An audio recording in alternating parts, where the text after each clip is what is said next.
So I was going to talk about Morpheus, but David's actually coming up next to talk about Morpheus. So I'm going to talk about the underlying routing tech on Morpheus called Lumerin. My name is Ryan Condron. I got into Bitcoin mining fairly early on, and I saw a flight path for the Bitcoin network that was becoming more and more centralized around the mining pools.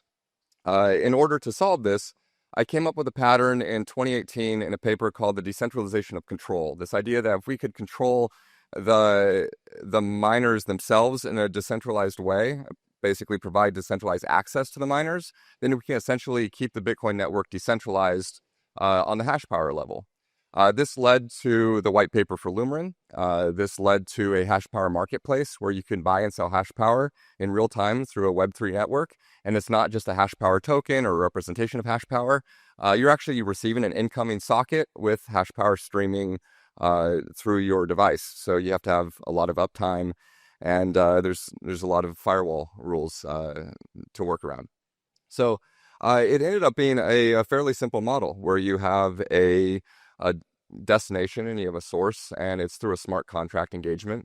And we realized that the applications of this were a lot broader than just hash power, but we could really do any type of digital resource. In fact, what we have is a pattern now to turn really any digital data stream into a real-time commodity.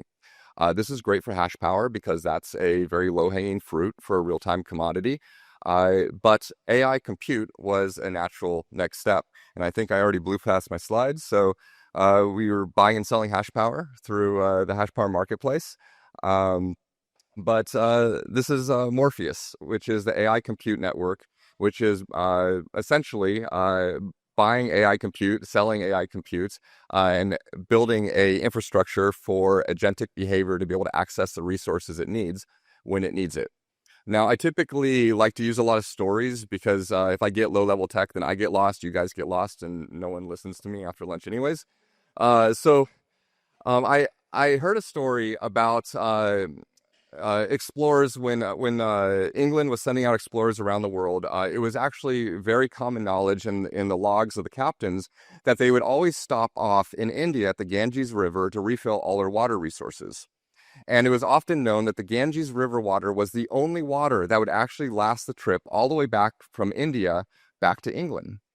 And the common belief was that the goddess Ganges was purifying herself. And that's why the Ganges River, you have 1 billion people that live along this river, and yet no significant outbreak of plague or sickness has ever happened on the Ganges River. And they could never figure out why until some microbiologists started sampling the Ganges River water and started researching it. And they quickly realized that there is a microorganism in the Ganges River that, based on the food source, could replicate very, very fast. And it could go from a couple of these microorganisms to trillions of these microorganisms based on the food supply that would eat the bacteria. So the more they dumped sewage in it, the more people swam in it, the more people would interact with the Ganges River, this microorganism would purify itself. Okay.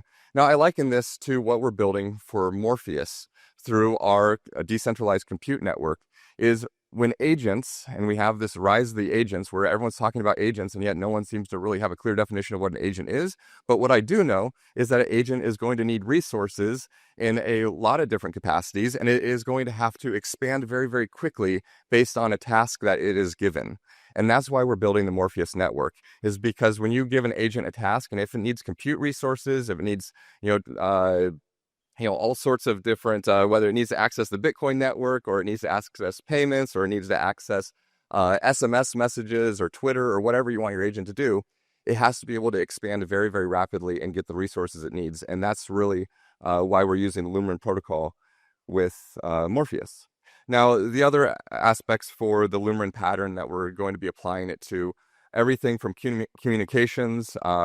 I really hate the aspect when I sign up for a form and I give it my phone number. Next thing I know, I'm getting phone calls from everyone and their mom wanting to lend me money or sell me a house or whatever.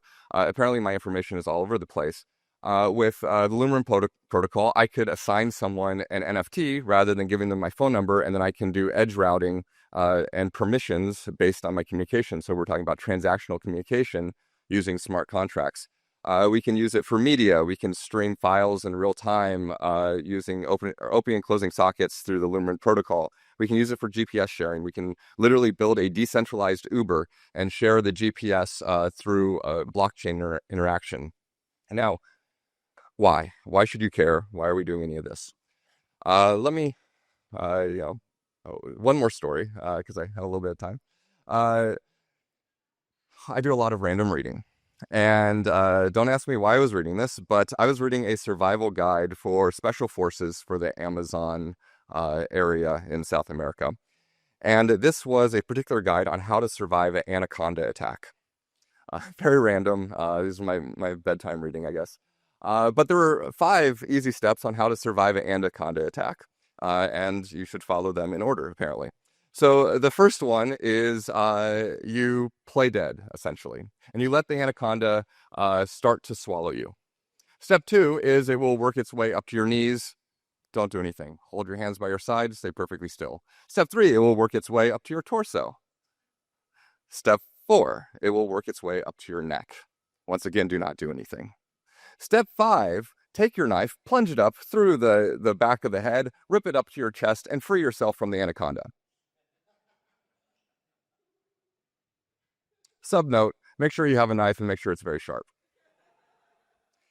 And I realized that, wow, if I did this in order, I'd be dead. But one of these steps was out of order, right? I did not properly prepare for freedom. I allowed something to swallow me and to control me and to take my sovereignty before I was ready because I did not have the tools to protect myself. Now, why are we doing this? Because I believe in freedom, I believe in sovereignty, and I believe in freedom of access of information. I believe in building systems that agents can access the resources they need when they need to. And then we build security and limitations on top of a free system. I'm not saying that everything is supposed to be open, but we have to start with a system that is free. So we are building the tools for freedom of access. We're building the tools for peer-to-peer interconnected communication where I can ask for season 6 of Breaking Bad because I want to watch it. I don't want to have to hit trademark issues or copyright issues. So this is why we're doing what we're doing. Once again, my name is Ryan Condron, Lumerin.io, more.org. Thanks for your time.